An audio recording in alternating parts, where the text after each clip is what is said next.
ஒரு ரயில் போயிட்டுருக்கு. அதில் ஒரு சாது போயிட்டுருக்கார்.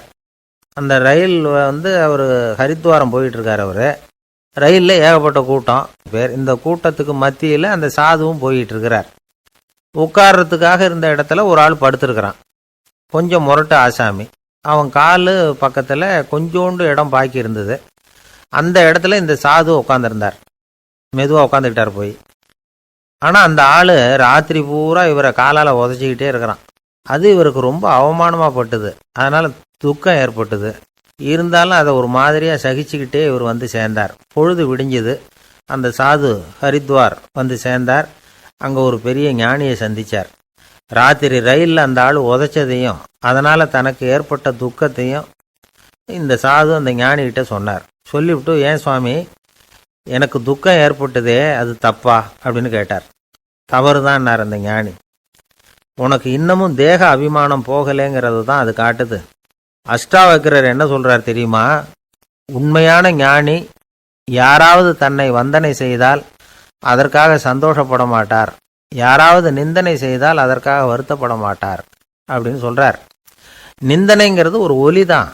தேகாபிமானம் இருக்கிற வரைக்கும் இந்த ஒலி நம்மளை வேதனைப்படுத்தும். நான் தேகம் இல்லை, ஆத்மா அப்படிங்கிற நினைவு இருந்தால் இந்த ஒலி நம்மளை பாதிக்காது.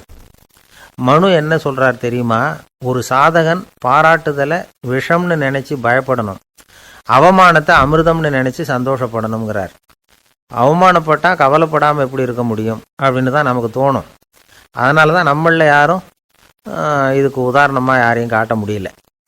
புத்தரையும் கபீரையும் உதாரணமாக காட்டுறாங்க. அவங்களுக்கெல்லாம் அவமானம் ஏற்பட்டப்போ கவலையே படலையாம். புத்தரை அவமானப்படுத்தணுங்கிறதுக்காக கௌசாம்பி ராணி ஒரு இளம் பெண்ணை கொலை பண்ணி சடலத்தை புத்தர் குடிசைக்கு முன்னாடி போட சொன்னார். போட்டாங்க. புத்தர் தான் அந்த பொண்ணை கெடுத்து கொலை பண்ணி விட்டாருன்னு எல்லாரும் நினைச்சாங்க. ஆனால் புத்தர் இதை பற்றி கவலையே படலை. அப்புறமா உண்மை தெரிஞ்சதும் புத்தர் புகழ் இன்னும் அதிகமாயிட்டு. ஒரு பெரிய சபையில் ஒரு மோசமான பொண்ணு நுழைஞ்சி தனக்கும் கபீருக்கும் சம்பந்தம் உண்டுன்னு சொன்னார். கபீர் கவலைப்படலை. அவங்க மாதிரியெல்லாம் நாமளும் இருக்க கற்றுக்கணும். நிந்தனை, அபகீர்த்தி, அவமானம் எல்லாம் ஆண்டவன் கொடுக்குற பிரசாதம்னு நினைக்கணும் அப்படின்னு சொல்கிறார் அந்த ஞானி.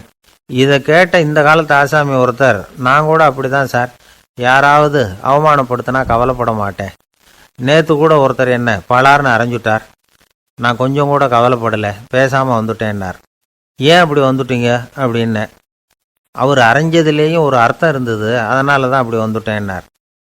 ஏன் அரைஞ்சாருன்னு கேட்டேன். 10 வருஷத்துக்கு முன்னாடி 15 ரூபா அவர்கிட்ட கடன் வாங்கினேன். அதை கேட்டு பார்த்துட்டு கடைசியாக தான் அரைஞ்சார் அப்படின்னார்.